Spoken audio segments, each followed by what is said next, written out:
Time for another edition of the Kaufman Corner podcast. With you, as always, the good doctor, Dr. Rany, Jazayerli, one of the founders, co-founders of Baseball Prospectus. My name is Soren, Petro from Sports Radio 810 WHB in Kansas City. Much to get to. Spring training is underway. Should the Royals still be looking to add to their club? Many free agents still out there on the market. Is there anything that could help this ball club? What are the most notable things that have come from spring training so far? How is the bench shaping up? Can we read anything into who is playing where? Who is the Royals' biggest threat in the American League Central? We're talking about it right now, right here on the Kaufman Corner podcast. This is the Kaufman Corner Podcast, the most in-depth analysis of the Kansas City Royals, breaking down the Royals like no one else can.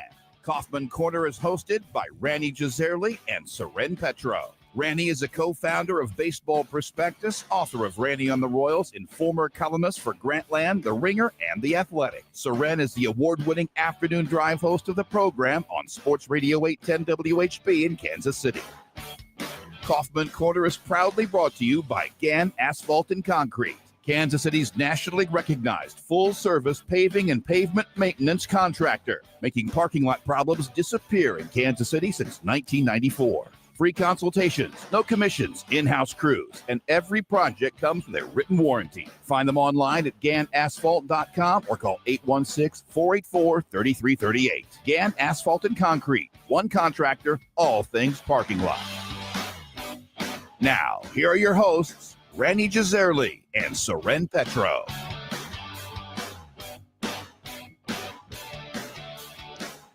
All right, thank you very much, Curtis. We do appreciate it. Off and running here on the Kaufman Corner podcast. And how about it, Rany? Are we we're going to see any of these free agents get signed? Do the Royals need to be dipping their toe back into the free agent market to take advantage of some of the players that are still out there? What do you think? Well, if the Royals had lost today to extend their spring training losing streak to 5 games, then we would have thrown up the panic button, I'm sure. And I'd be demanding reinforcements be brought in.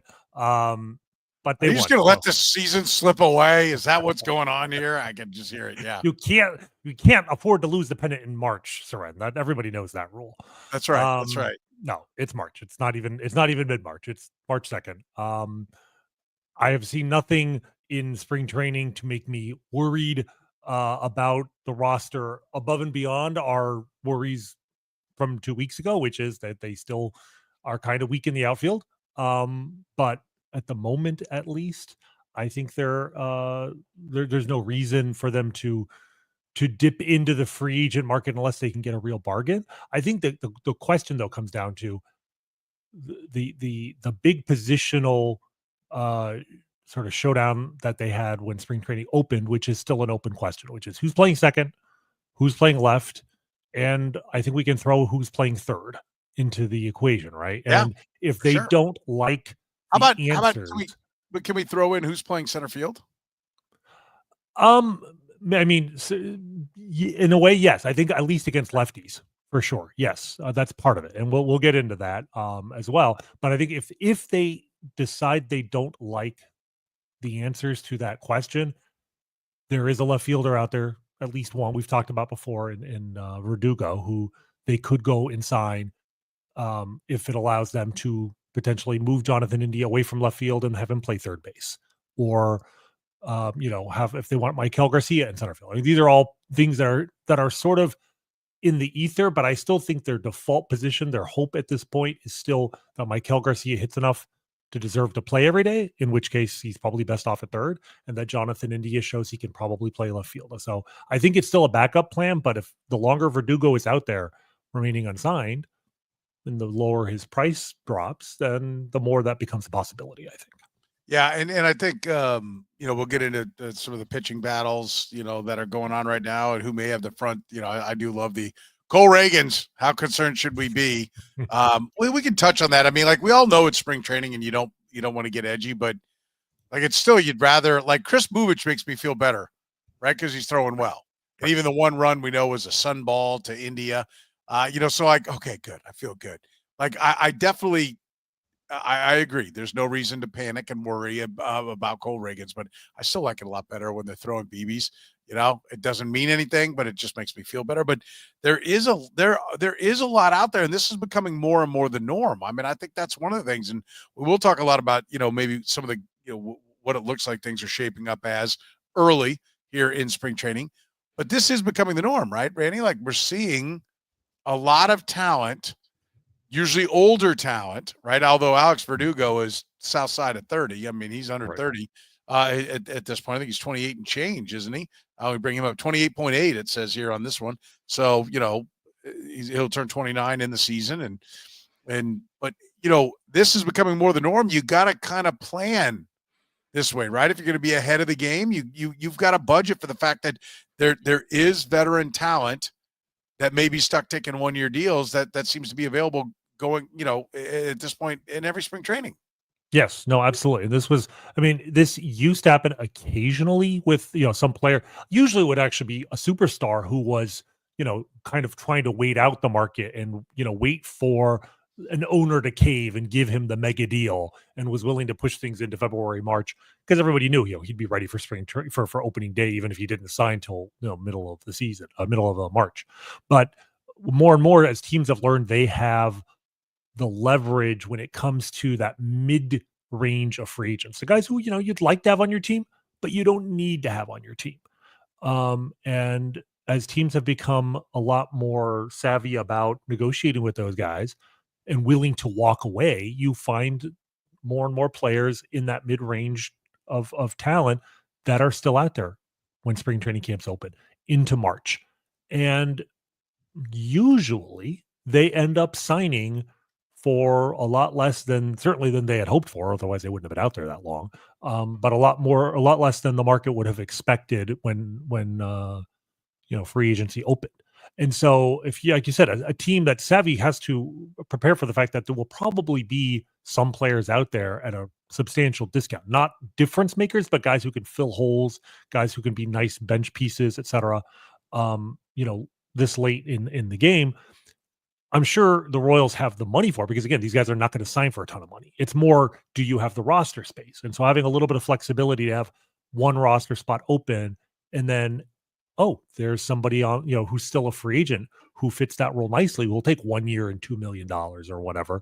And everybody thought he was going to get a $5 to $10 million deal.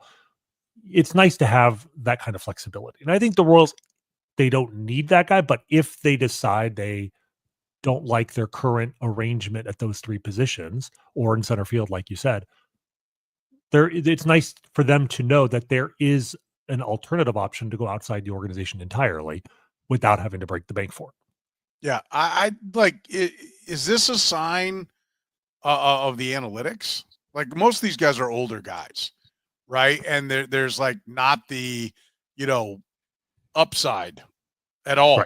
Right. So, is this where the game has gotten to, that they're going to give Juan Soto $1 billion, $750 million, and then players like David Robertson? I know he's, going on 40, but he was a productive reliever last year, and he remains unsigned. I mean, on a 1-year deal, or is this a sign that guys are getting older and they've made so much money that they're not taking the 1-year deals, and it's as much they've got enough money to walk away. They don't need the travel and the hassle of being playing at a lesser role after having more success. Like, why do we think there's this many guys out there each and every year?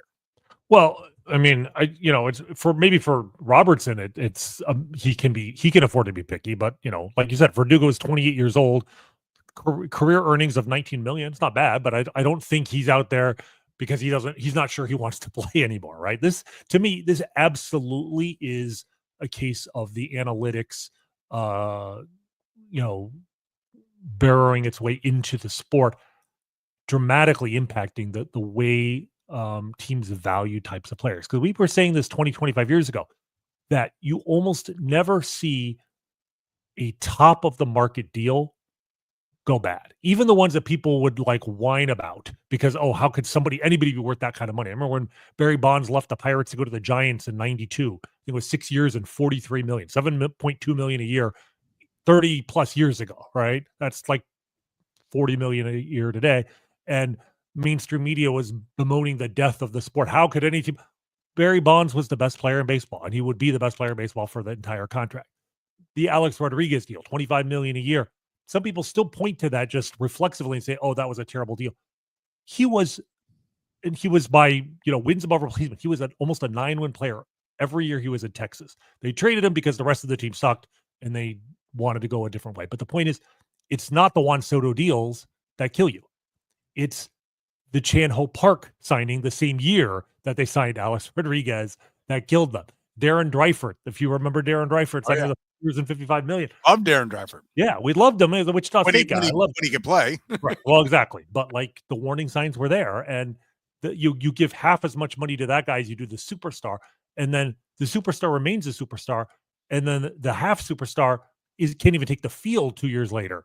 So analytics has always said there should, if you're valuing these guys rationally, it's not healthy for the sport, but if you are a team, if you are the Kansas City Royals, you have to do what's best for the Kansas City Royals, not what's best for quote unquote Major League Baseball. And what's best for a team is you pay superstar money, but you're willing to walk away from anyone else if the price isn't right. And teams have learned that lesson because, almost every single team now is run by somebody with an analytics background, somebody with a business background, usually college educated. You go back 25, 30 years, most of the GMs were ex-players. Many of them had never had a college degree. They didn't have, backgrounds necessarily in economics, let alone analytics. And so, this idea that, we have to pay the price. If there's one thing you learn when you go to business school is that there's a price that's rational, and there's a price that's irrational, and you don't have to pay any price. And that's why the Players Association has literally filed complaints because teams have given almost exactly the same offers in free agency. Player X, the Alex Verdugo outfielder, whatever, some sort of mid-range guy gets 4 offers, and all of them are 2 years and $8 million or whatever it is, and they're so close together that there was concern about being collusion, which obviously there's a history in the sport from the 1980s of teams actually colluding, and they had to pay millions of dollars in damages. But in this case, it's just rational people throwing data into their spreadsheet, coming up with this is how much this player is worth, and sticking to that number. And it just so happens that everybody comes up with roughly the same number, and to the point where it looks suspicious. But I think teams are just so rational now that you end up with players who, if they value themselves a little bit more than what the market thinks they're worth, it's March 2nd and they're still out there. Yeah, and I think this team, did a pretty good job. The one thing I can look at, like there's a lot of veteran starters you could take a flyer on, right? Like that are still out there. And this organization, they always had like 2 spots you could do that, but they're not in that. Like that to me is one of the best spots that are out there. You're right. Alex Verdugo's the bat, but I think a lot of people are like, he's 28 years old. Is he already getting old this quick? Why is he a declining entity at 28? So you better have somebody who's taking a look at the video, taking a look at the swing and said, okay, here's the flaw. We can fix it, because it's not going well on his own and where he's been before now. But like, I think it's a statement about where this organization has come, that they are better off with pitching. Now we know they're still leaning very heavily on outside pitching, trading for Reagan, signing Waka and Lugo, but Marsh was there and signing Lorenzen back to the club. But Marsh was the 5 starter, one of their own. Chris Bubich, they think, can move him out. Daniel Lynch is in that equation as well. They are at least getting to a point where they're starting to develop some of their own pitching. Noah Cameron being a guy in that mix as well. I mean, they do have, and they've got a couple other young guys that, are due up in the next couple of years. So they are, they don't have to go into this market. Like, do we think they're going to add anybody? I do not. Do you? At this point, I do not. Like I said, I think they are keeping their options open, but I think their plan, the best case scenario, involves the men who are in camp right now. I don't think they have any kind of desperation for someone, which again is a good thing. It means they feel like they're a competent major league team. It's not usually a good sign when March 15th and you're trolling the remaining guys on the free agent market to help your team this year. That's not a good sign. So it's a good sign that they feel good with what they have right now. If you could dream up a player, like not anyone that's out there, who's the guy that you would love realistically? Like, don't give me Barry Bonds in his prime, right? Like every team could want that, but realistically, somebody who could be sitting out there, has sat out there, is a guy that's not the most coveted, but would be a great fit for them. Or maybe you don't even have a name. Maybe it's just a position, a type of player. What would you like to see? Well, we've talked at length about their need in the corner outfield, right? So I'm going to go a little different. I'm actually going to say if they could just find a young center fielder. I actually think when you think about the long term needs of this team, Kyle Isbell is adequate, and if he can just do what he did last year, I think they'll be fine. But like the line between adequate and inadequate is a fine one, and he's I think 28 now. He's not he's not young. He's still on the right side of 30, but he's getting close. And in the organization in the minor leagues, they don't really have anybody. They've had a few center field prospects, who briefly look like they might be somebody, Diego Hernandez a couple years ago, but nobody has really broken through. This team needs to find a center fielder. And I mean, to me, that explains more than anything why they insist on getting Joey Weimer in the Jonathan India for Brady Singer deal. He might be that guy. If there's a guy that I hope really breaks out this year. If I could pick one guy to break out in the organization that would make the most impact, I think it would be a Joey Weimer breakout, because that's the position I think that they really need to fill. I'd love to see. Do you remember Tony Phillips at the peak of his powers? Absolutely. One of the best. Multiple positions, a red ass on top of that, as far as a guy goes. That's the kind of guy that I wish, they could be grabbing on their way into spring training. You can kind of plug and play wherever you end up needing him, and be able to be another guy to get on base. I mean, I think that would be my ideal scenario for what I'd like to see, but I don't think Alex Verdugo's it. Right. And I think it speaks to the fact that they still need position players, which is something we talk about every draft time, but they've at least got some of those on the way. Kaufman Corner Podcast is always brought to you by our friends at Gann Asphalt and Concrete, and of course, David Starnes Allstate Insurance. David Starnes Allstate Insurance, serving the Kansas City area and all throughout the Midwest. With David Starnes Allstate, it's not just about fender benders. Beyond traditional safeguards, enjoy perks like roadside assistance for unexpected breakdowns, transportation expense coverage when your car is in the shop, auto replacement protection to keep you on the road in style, and much more. You can give Dave and his crew a call at 816-781-7331. Visit them online or stop into any of their locations, including North Kansas City, Liberty, and Branson, Missouri. David Starnes, Allstate Insurance. Gann Asphalt and Concrete, proudly serving the greater Kansas City area. Nationally recognized full-service paving and pavement maintenance contractor. Locally owned and making parking lot problems disappear in Kansas City since 1994. Let Gann educate you about the most cost-effective way to solve your parking lot problems. With free consultations, no commissions, in-house crews, and every project comes with a written warranty, Gann Asphalt keeps your parking lot safer and helps you and your business avoid unnecessary delays and costly expenses. Find Gann online at GannAsphalt.com or call 816-484-3338. Gann Asphalt and Concrete. One contractor, all things parking lot. Let's talk a little bit about like what we're seeing so far in spring training, right? Like, because I think that also speaks to what they do and don't need. What are the most notable things that are jumping out at you right now? I'll give you one first off. Kevin Biggio getting on base. I think this is a great sign. We know he's a walk guy, but he's got to hit a little as well. But there's a lot of encouraging reports coming out from spring training saying that he's hitting well and he's trying to use all fields. We'll see how that goes. I mean, that's a Royals theme every year, it seems like, with everybody that they, Kauffman's a big stadium. We want you to use all fields. But, I think this is a big one because he, to me, is the kind of guys I like to see the Royals take a shot on. Somebody that had a pedigree coming up who just seems to be a little bit off, but isn't so old that, it's just clearly an age degradation that's going on. And he plays a lot of places. I mean, he kind of could be that Tony Phillips guy, that I think they wanted. I think that was kind of their vision. And, he always struck me as, kind of a dirt dog type of, ball player's ball player type that I would think would be a good teammate. I have no idea. I haven't asked anyone around about him yet, but that's one of the most encouraging things for me, because if he fits and ends up being a much better, ends up being what they probably hoped Adam Frazier could be last year, then I think this club looks a lot better. Yeah, it's funny because when you mentioned Tony Phillips earlier, I'm like, well, the Royals, have tried to find that guy, right?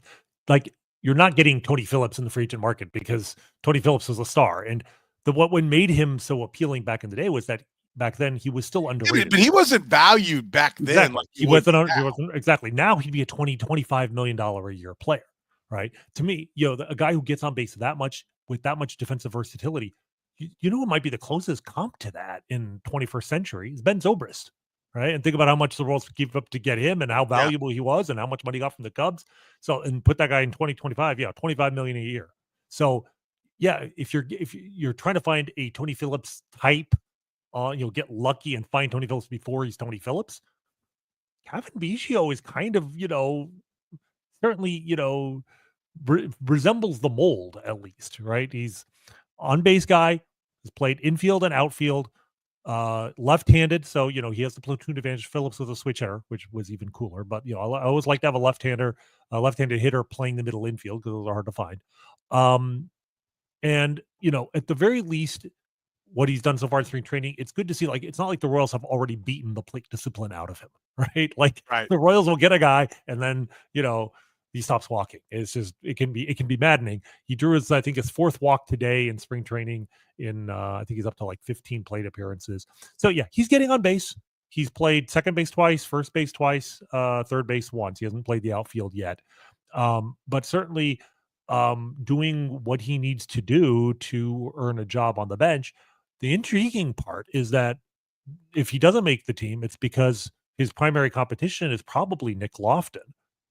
Now, Nick Lofton was scratched today. I think he had a sore right wrist. So we will see if that's anything or nothing. But prior to that, Nick Lofton has 4 walks in only 13 plate appearances and also is 6 for 9 with 3 doubles at the plate. Like, Nick Lofton has a 769 OBP in spring training. He's reached base 10 times in 13 plate appearances while playing third base 3 times, second base twice. It's spring training. I'm not putting too much into it, but I feel like Nick Lofton, his lack of success at the major league level has been a little perplexing to me because he makes frequent contact and he hits the ball hard. And his launch angles are great, but launch angles are the thing you can fix. I still feel like there is the raw tools there for Nick Lofton to at least be a super utility guy. Maybe not a Tony Phillips type because he's more of a high batting average, not low walk rate guy. He hasn't been a great walk guy, but can play multiple positions and do something at the plate. He hasn't done it yet. Kevin Biggio has, although he really hasn't done it a lot in 4 years. But between the two, if you could meld them into one player, that would be a super player, certainly a super sub. So hopefully, whichever one of them wins the job actually contributes during the season. But I think we're going to see both of them for stretches this year. If somebody gets hurt on the infield, I think they have one of these guys going to be stashed in Omaha, but is going to definitely come up and give them 200 plate appearances. Do we know that there's Biggio doesn't have some kind of out by, if he's not up on the big league club, he's out type of deal in his contract? Those always seem to rear their head about a month into the season. Right. And we never find out about it till then. The earliest would be a May 1st opt out. I highly doubt it's an opt out right out of spring training.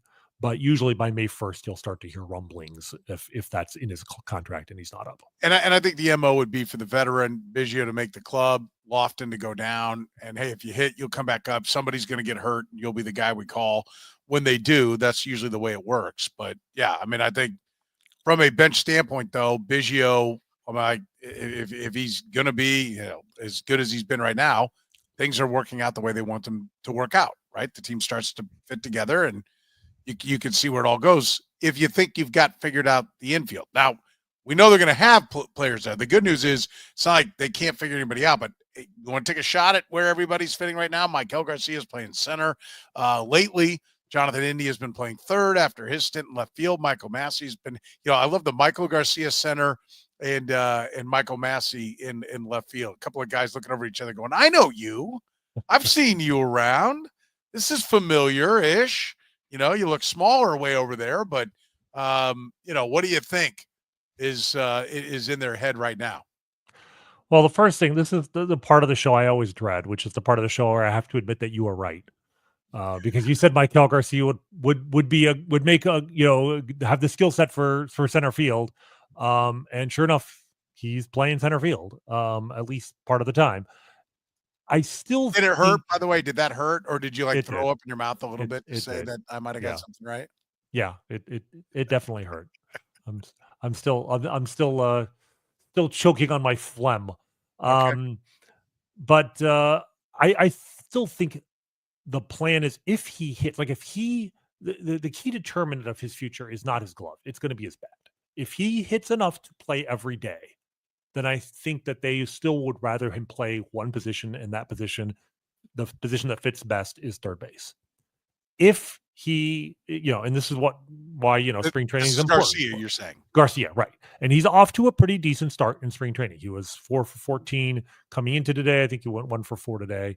Currently batting .333 with an 880 OPS. It's 5 games, whatever. But he's not hitting his way out of a job. Oh, he's doing fine. Right. If though they decide, you know what, we really need we need to sign Verdugo and play him in left and put Indy at third and have Massey, and then he becomes that guy who can play third base and center field, right? He starts going down the Tony Phillips path. Because the thing about Tony Phillips is Tony Phillips wasn't Tony Phillips so he was like 28 years old, right? Like a lot of these guys, they don't figure out who they are when you're a super utility guy until your late 20s. Zobrist, was still in the minor leagues until he was like 26. So that path is opening up to him, and so playing him in center field makes a lot of sense for that reason. Plus the fact that even if Kyle Isbell plays, you'd rather not have Kyle Isbell batting against left-handers. Starting against a lefty. At the very least, you'd rather platoon him as much as possible. I think Joey Wiemer could be that guy, but Joey Wiemer is not off to a great spot in spring training. And he's one of the few guys who is on the roster bubble where spring training performance might actually matter in terms of whether they get a job or not. So there is a scenario where they just don't feel that Wiemer is ready. They want to send him to Omaha and play every day. But they also don't want Kyle Isbell playing center field every day. Do you have Michael Garcia play center against lefties? And then maybe you're playing Jonathan India at third base. Then who plays left? Is Nelson Velasquez make the team if he gets hot? There's a lot of possibilities here. I don't like having too many, scenarios that are dependent on 70 spring training at bats or whatever. But we know that Velasquez, I think, is out of options. Nick Prado is also out of options, and they're playing him almost exclusively in the outfield now because I think, he's already been passed by Jack Caglione. Let's quick around. All the way down there, he's been passed. Yeah, he's been very much bad. I mean, he's played 5 games and all 5 of them have been in the outfield, 4 in right field, 1 in left field. So that if Nick Prado has got a future, it's in the outfield. So there are still a lot of potential. Like we could still see a surprise in terms of who makes this roster, who's playing where. But it almost all comes down to that left field, third base. And like Michael Garcia is at the center of it. Because if Michael Garcia plays well and he's starting at third base, that resolves all the other problems. But so here's my question. And by the way, a couple things I want to hit on here, Elizabeth. I haven't seen Elizabeth before in the chat room, so I want to welcome her. I think Lofton and Biggio can be the bench spots, Hampton and Frazier role. I would agree, and hopefully better, right, along those lines. I think that's an important part. And this one from Daddy 18, I like that the Royals are trying things with their players. Is that a Rays thing? Yes, it is a Rays thing. That is something that they do, and something that's regular. And then this one, which I completely blanked on right before we started, I asked you this and was going to lead with this, and I forgot. But Cotman, thank you. By the way, happy Ramadan, Rany. Thank you. And all those. Ramadan. Yes, absolutely. We want to wish that to you. It's nighttime, so I'm enjoying my food and beverages here, drinking a Pellegrino right now. That's right, because you fast during daylight hours, right? For those Correct. that don't know, the uninitiated, you fast during the daylight hours. So yes, thank you, Cotman. You're a good man and better than me because I even talked about that right before we started. You heathen, Soren. I'm. My wife may agree with you wholeheartedly.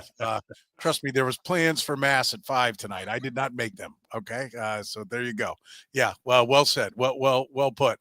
No, but to your point, and now I totally lost where we were going. To Michael Garcia. Does Michael Garcia, if he hits, does that put him back at third, or if does that not matter? Is this more about where Jonathan India and Michael Massey are going to play? I mean, how much does he have to hit to say I want to play third base and get that kind of swag, right? Like, I mean, he's got to hit a lot. Yeah, I just think because they look at him, if he hits, he's a long-term solution, whereas India is a 2-year solution. Like, to me, I would still prioritize Garcia's development more, but at the same time, they're trying to win now. So if they feel like if they're not certain, then they may go into the season with him in a sort of super utility role. And look, he's still going to play 40% of the time or whatever. So if he hits in April and May, then his role will expand. Right? You have to have a certain degree of flexibility here. This is where I think Matt Quatraro has earned some benefit of the doubt because he did a pretty good job last year of mixing in guys, even guys who were kind of at the end of their useful, life as a major league player in Frazier and in Garrett Hampson, and was able to find situations for them to play, and they did have some good moments. Yeah, I think, to get to Elizabeth's point, I agree with her. I wouldn't have thought Lofton and Biggio going into spring training both could make the team, but I do wonder now, Joey Weimer may be that odd man out. If they decide to go with Loft, they need to open up a roster spot, but we had Weimer on the opening day roster. If he's not, then if you think that either Lofton to play at the outfield or Michael Garcia can be that center field backup to Isbell, then maybe you can go with just those two. And I actually kind of like that idea. I think they're both better as bench players than Weimer is. I'd rather have Weimer playing every day somewhere. Right. And what has Weimer done so far? Not a lot. I think he's like 1 for 11. I want to say it's again, we're putting, don't put any emphasis on the 1 for 11. Oh, 3 walks. Hey, this is what the Royals do now. They walk apparently. So. Yeah, I was looking here. Yeah, he's not. I'm scrolling. Yeah, 1 for 11. I didn't see what he did today. If he did anything today, did he? I don't think he played. Let me look. No, he played and walked again. Nothing jumped at me. So 4 walks. He also has 4 walks. Him, Kevin Biggio, Nick Lofton, everybody's walking. Yeah, but if you have a straight platoon, if Michael Garcia can, if you're going to platoon him, and I'm not saying this is all Michael Garcia will play, but if he takes to center field with his athleticism, and he's obviously a good instinctual baseball guy. We talked about the fact that, I talked about it this week on the show that I think it's 3 feet per second less Michael Garcia covers, but stolen base wise, he was 37 to 39, and Bobby Witt was 31 to 43. Right. Well, then, that's a pretty instinctual baseball player. So if he gets jumps and can play well out there and get some of his at-bats to where you've always got good defense in center field, and then you get the best of their hitting, that's a pretty good start. And then you find the different spots to put him in the rest of the time. This club starts to look a lot better real fast. If to me, I like the idea of Massey at second, India at third, Michael Garcia, third and center field, depending upon who's out there, maybe some left field. Like, it starts to feel like it could, and if Kevin Biggio is going to get on base, you start to say, okay, there's some options here. I see where this could all fit and work if they can all take to those positions. I'm not overly optimistic about Jonathan India in the outfield at all. And am I the only one that thinks it feels kind of like they saw a couple of games and went, nah, okay. Because if that's what, that would seem to be plan A. And if that's plan A, I think you'd want to get him as many reps out there as you could. And they came off that pretty quick. Yeah, I'm not a big fan of the whole, let's play India for 3 games in the outfield, then move him back to the infield and have Michael Massey try it. It's like, you should be able to see enough in practice to determine who's most likely to succeed, and then give them as many reps in real game situations as possible. That would be my preference. So you may be right that they saw enough to be like, let's consider some other options. Everything we're talking about here, just, I feel like it reemphasizes the point I made all winter, which is like, they are one bat short. Like I would feel so much more comfortable with this team's playoff hopes this year if they had one more hitter for the corner outfield spots. They don't. And my hope is, and everybody's hope is, that they can fake it. With all the guys we just talked about, Kevin Biggio, Nick Lofton, Maikel Garcia, like Jonathan India, Michael Massey, that's 5 guys we just talked about for 3.5 spots, right? The short side in center field with Kyle Isbell, and then the other 3 positions. Like, you can fake it as long as one of the younger guys, Garcia, Biggio, I guess you could put in that category, or Nick Lofton, takes a step forward. You're relying on India and Massey to be pretty much everyday guys, but one of the other 3 has to step up and give you, something approximating average performance. But I would just feel more comfortable if they had one more bat and they didn't have to rely on hope quite so much. Are we whistling right by right field too fast? I mean, I don't think we have a choice in the matter. That's the other thing is that, MJ Melendez, Hunter Renfroe. Well, let me ask you this. Are we just taking it for granted that they're platooning, that they're not both going to start? Because there's a scenario where they just move Melendez back to left field and they start Melendez and Hunter Renfroe every day. And that, to me, that won't end well. I mean, that part of that's, what chances do you give that a happening? I mean, it's not nothing. At least 1 in 3, I would say. I mean, Melendez so far this year is, 4 games, 3 in left and 1 in right. Like, he's still playing left field mostly. And it's like, maybe it's more than 1 in 3 because if we're playing India and left, either Melendez is going to be at DH, which maybe that's what they're doing with, when Salvi's not DHing, is it's going to be Melendez over there. But then Renfroe every day in right field, that's also not something. I mean, I'm hoping be honest, I would love to see Kevin Biggio get some time in right field. That's most of his outfield time in the major leagues to this point has been in right field. And he's left-handed. So I feel like there's going to be opportunities for him to play out there. And I can pretty much, I'm not guaranteeing he'll have more power, but I'm pretty confident he'll have a higher OBP against right-handed pitching than Hunter Renfroe will. Yeah. Do you read anything into who's playing where yet, or is it still just what they're looking at? I think where they're playing is one of the things you can take most from what's going on now. Like performance, I don't care about so much because it's early spring training. They're going up against, minor league pitching, etc. So one of the few things that gives us insight into what the team is thinking is just where they're putting players. And frankly, they're not giving us a lot of confident signals here because everybody's playing everywhere.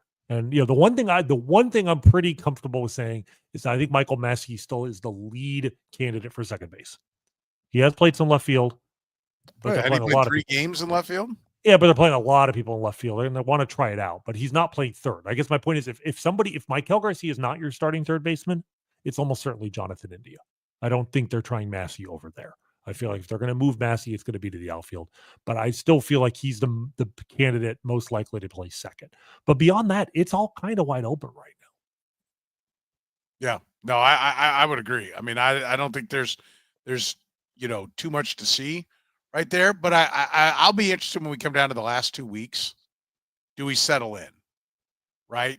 Do we settle in? Or do they have a lineup of guys that are almost, kind of indiscernible from each other, where it's literally just, matchups and swing planes and all those kind of things. And because, there are days with the Rays, anyone who's a fantasy baseball player, you're like, okay, why is my guy not playing more? And it's because they've got their data that says he's not the guy for this day. And you're like, man, look at these numbers. These are good numbers. And, he only got 350 at bats. If they'd have played him 550, what could I have had? It's like, that's what it looks like it's trending towards. Right. And that's some of the genius of the Rays. If we talk about platooning, right? Left-handed, you're a left-handed hitter, you face right-handed pitching and vice versa.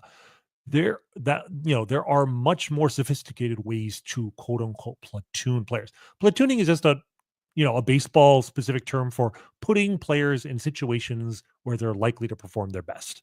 Right. And yes, platooning left, right is great, but platooning ground ball versus fly ball is a big thing. Fly ball hitters do better against ground ball pitchers and vice versa. And when you think about it, it makes sense. Fly ball hitters have a vertical swing plane, right? They're swinging up at the ball. They're trying to hit the bottom half of the ball. Ground ball pitchers, they get ground balls because they tend to throw pitches with a lot of sink. They dip a little bit more than the average pitch. And therefore, if you're swinging under the ball and the pitch happens to sink a little more than you expect, you end up hitting it square, right? So that was sort of the second type of platooning that was invented, which we started to see teams employ 15, 20 years ago, was the fly ball hitter versus ground ball pitcher and vice versa. But nowadays, we know so much more about pitchers, the movement of their pitches, the angle which they're throwing the ball, over the top versus, more of a sidearm delivery, and certain hitters' swing planes match up against that. So absolutely, teams like the Rays, when you might have 4 or 5 everyday guys. These are our best players. They play every day. Everybody else, you're trying to fit in a role, and you're trying to, this guy, he can give us 200. There are 30% of the league, 30% of the pitchers in the league. This guy matches up well against. He's going to bat against those guys and nobody else. And then at the end of the year, he has 200 good at bats, and everyone's like, well, why didn't he play more? It's because he would have been a lot worse if he had played against everyone else. That is sort of what I'm hoping that we're seeing here with the Rayification of the Royals, is that these 5-6 players are going to be used in ways that maybe we don't understand exactly why they're playing, but at the end of the year, they're all going to have numbers slightly better than you would have expected because the Royals slotted them against pitchers they thought they would do best against. We want to talk about who is going to be the biggest threat for the Royals in the American League Central. We'll do that right after we hear from David Starnes, Allstate Insurance. David Starnes, Allstate Insurance. Elevate your coverage, elevate your confidence, and drive worry-free. Covering all the important things in your world: home, business, life, and even the fun stuff, as well as your motorcycle, boat, ATV, and you name it. Get with Dave, and he'll get you covered. You can give Dave and his crew a call at 816-781-7331. Visit them online or stop into any of their locations: North Kansas City, Liberty, and Branson, Missouri. Don't put those insurance needs off any longer. Get with Dave today. He'll give you peace of mind for the things in your life most important to you. David Starnes, Allstate Insurance. Gann Asphalt and Concrete, proudly serving the greater Kansas City area. Nationally recognized full-service paving and pavement maintenance contractor. Locally owned and making parking lot problems disappear in Kansas City since 1994. Let Gann educate you about the most cost-effective way to solve your parking lot problems. Free consultations, no commissions, in-house crews. Every project comes with a written warning. Gann Asphalt keeps your parking lot safer and helps you and your business avoid unnecessary delays and costly expenses. Find Gann online at GannAsphalt.com or call 816-484-3338. Gann Asphalt and Concrete, one contractor, all things parking lot. All right, let's talk a little bit about the competition. Rany, where do you think it's shaping up? You got a team that you think is the biggest threat for the Royals in the American League Central, that is the one they got to beat if they're going to be division champs this year? Well, the easy answer is to just say it's a really tight division, but we all know it's going to be the White Sox. No. But I thought there was like a serious point going to be made there. Well, I will say, are you woozy from not eating? Yes. Yeah. If we had done this podcast about 5 hours ago, yes, I would have been all over the White Sox. So, no, the other 4 teams, you could make a case for all 4 of them. And this is the rare division where 4/5 of the division, it's you could predict any of those teams to finish in first place, and I wouldn't laugh at you. I wouldn't say you're absolutely wrong. The projection systems have it all fairly close. Fangraphs, they have, I think, the Twins at 83, the Royals at 81, the Tigers 82, the Guardians 77. That's a reflection. There's no great teams in the division, but aside from the White Sox, they're all about 500 teams. But if I had to pick one, I still feel like it's the Twins. Now, so much, the Twins, just in terms of talent, I think clearly are head and shoulders above the rest, but it's just so much a matter of their best players have a historic tendency to get injured. Byron Buxton, Royce Lewis, even Carlos Correa, some issues as he's getting older now.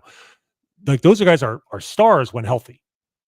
If they're not healthy, then it's, they could miss the playoffs even just like they did last year. But I do feel like on paper, the Twins are the team that concern me the most.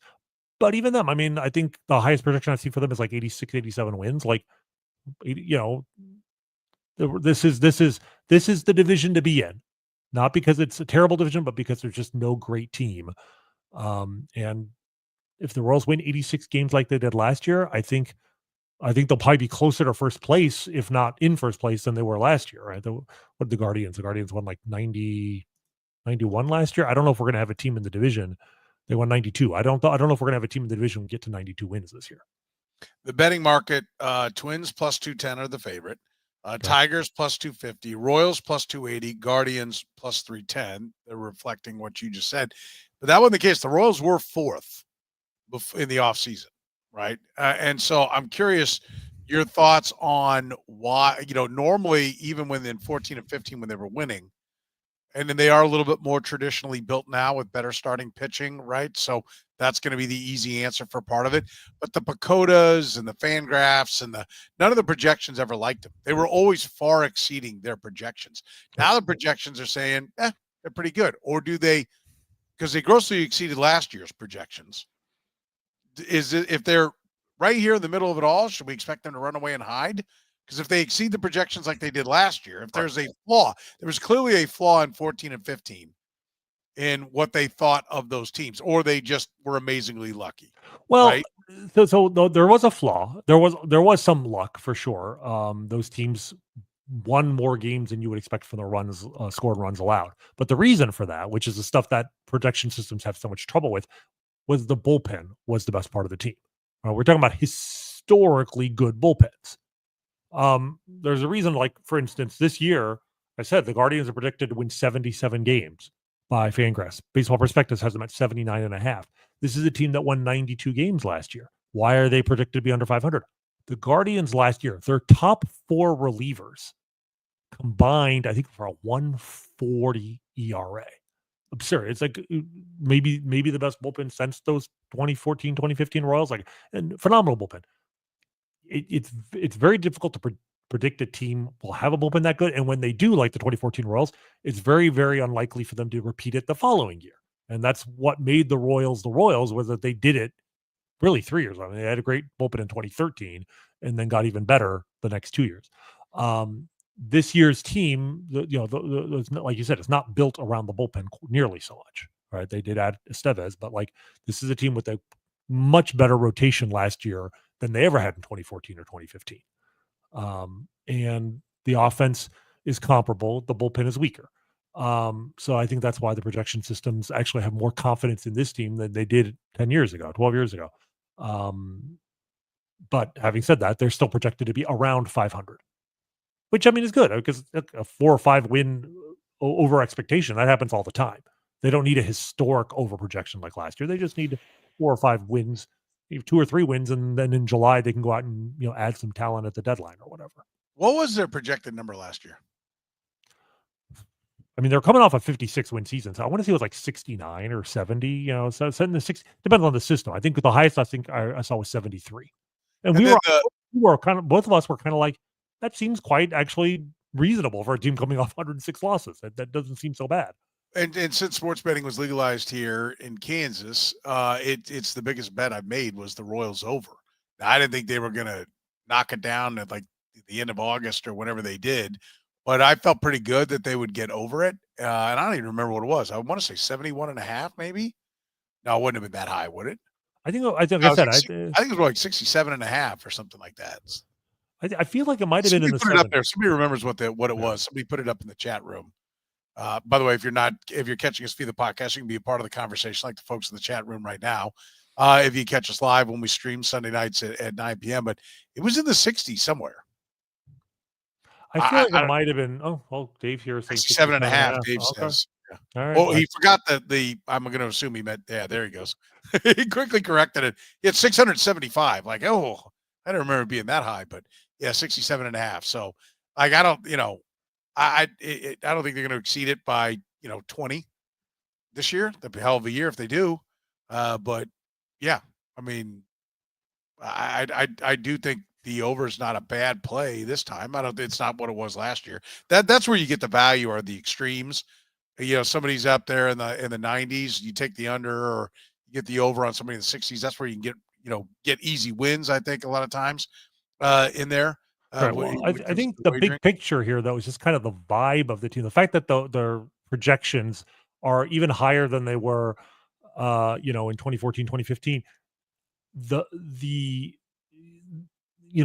part of the fun of the 2014, 2015 Royals was that we could never see behind the curtain. We could never really figure out how the hell are they doing this? Like, do they, the rest, I mean, I don't mean you and me, I mean like the other 29, teams in baseball were like, how are the Royals doing this? Do they just get lucky with their bullpen? Do they just get lucky with like hitting with runners in scoring position in the playoffs and being is making contact really more important in the playoffs than it is in the regular season? Like, because they kept coming back game after game in the playoffs and they were the best contact team in the sport, even though they didn't have a great offense, by traditional metrics. To this day, I think that there's still an element of mystery to how they were doing it. But the point is that, like, that's why the vibes before the season, both years, was not that great, because there was not total buy-in that this was a truly competent, above average team. And I think what's different with what happened last year, which is kind of amazing when you consider they're coming from 106 losses, but that like, not only did they win 86 games, but like that you could see the talent on the field. Like, they had maybe the best player in baseball in Bobby Witt Jr. They had a guy that, two guys who finished in the top 4 in the Cy Young vote, one of whom is probably going to be a favorite to win the Cy Young this year, in Cole Reagans. Like, the talent was there. And so, and the projection systems are picking up on that. Like, these are just objective computer algorithms. There's no bias here. And they're saying, yeah, this is a 500 team. It's not a great team, but by projections, it's the best Royals team that we've seen in a very long time. And credit to the organization coming up with some of those players out of from nothing, signing in free agency, smart signings, and pulling Cole Reagans out of a hat, and suddenly you have a competent team. So you don't need to wish cast too much. You don't have to be like, well, they could win 20 games above, their projection. That'd be great, but five I'd settle for 5, because 5 will put them where they were last year, and that'll put them in the playoffs, or at least in contention into the final weekend of the season. Yeah, if somebody runs away and hides in this division, somebody runs away and takes it, who is it? Who is the best team? Right. If somebody runs away and hides, that's where I'm saying the Twins, because of the Twins, I think have the best upside talent here, but they all have to stay healthy. You think so? I just think that, when you look at Correa, Buxton, Lewis, that too, and then even Trevor. You think there's upside in Correa? I mean, it's not so much upside, just or Buxton. Well, look, Buxton has like maybe the widest error bars in all of baseball. Like, can he play some center field? I have no idea. Like, if he can play center field and hit, the dude's, when he's taken the field and played center in the past, he's been like one of the 10 best players in baseball. But right, but all you get on these years, like you have the year that everybody gets excited, like, in 21, he only played 61 games, but 306, 358, 647, 1,000 OPS. Oh my God, if he can play like that, I mean, yeah. Okay, but at the end of the day, his slash line is 2 for his careers, which makes up multiple years worth of, not much more than multiple years with all the games he's missed, but it's 244, 304, 476. What do we really think 150 games of Byron Buxton would be? Right. And well, I'm looking, I will say this. I can't believe he's 31 years old. Like, man, it feels like just yesterday he was coming up, but he's not young anymore. And he's never been healthy. Why is he going to be healthy at 31? Right. Part of it is I just think the Twins have quietly become one of the better teams of baseball at developing like hitters. They just burp them up. I'm still kind of annoyed they got Brooks Lee in the draft 2 years ago with the 8th pick in the draft. 3 years ago, the Royals had the 9th pick and they took Gavin Cross. But Brooks Lee didn't have a good rookie season, but like was slugging 600 in AAA as a shortstop when they called him up last year. He's projected about 9th. Like, this is a pretty deep lineup if everyone is healthy. See, I think if anyone's going to run away and hide, it's the Tigers. Really? I think that's the team that has the upside. Well, I mean, they're definitely like the youngest of the other 3 teams, right? Which doesn't that inherently mean? Yeah, but I'm just, but is there enough talent there? I just don't know. Like, what make the case for it? I'm curious. By the way, Rany agrees. Thank you. In that case, yeah, the guy's never been wrong. I think there's youth, and I don't think it's that one guy's going to emerge as a superstar as much as, but there are guys that we're all highly thought of, plus the best pitcher in the division, is a pretty good place to start. And I think driven by the Lions' success, like I think at the deadline they'll rock and fire. So whatever they need, I think they'll go get it. Yeah. Well, I mean, Riley Green is the guy you talk about the potential, not a potential superstar. There might be. Riley Green could take that leap, right? He has the potential. And then, you mentioned Derek Schoolball. I mean, the case for them running away with it is if Jackson Jobe comes out and is like a rookie of the year candidate in year one. Like there is most definitely an upside case to be made here. So yeah, I mean, I see it. I mean, I think the Twins gonna just have the formula to be good. Right. I don't, like yes, they have a couple of guys that you mentioned, Correa and Buxton that have been highly thought of, but I don't think those days are there anymore. Like, I think they're both past their prime. And I will say their rotation is a bunch of like number 3 starters, maybe with number 2. They don't have, they don't have a Derek Schoolball, but I don't know if they have anybody with like an upside of a Jackson Jobe either. So yeah, I mean, the other thing I'll say though is like you can put too much emphasis on like who's the best team in the division, because like last year, Royals and Tigers were not the best team in the division, and they both ended up in the ALDS anyway, right? Like 6 teams make the playoffs, and there's always this assumption, you have to win the division in the AL Central, you won't get a wild card. Well, there are 3 wild cards now, and the American League East looks probably strong, like always. The American League West still kind of looks like they're no better than the American League Central. So I will say I think at least one wildcard team will come out of the division. So finishing in second place in this division, there's nothing wrong with that either. No, I think that's true. All right, we're always brought to you by our friends at Gann Asphalt and Concrete, proudly serving the greater Kansas City metro area.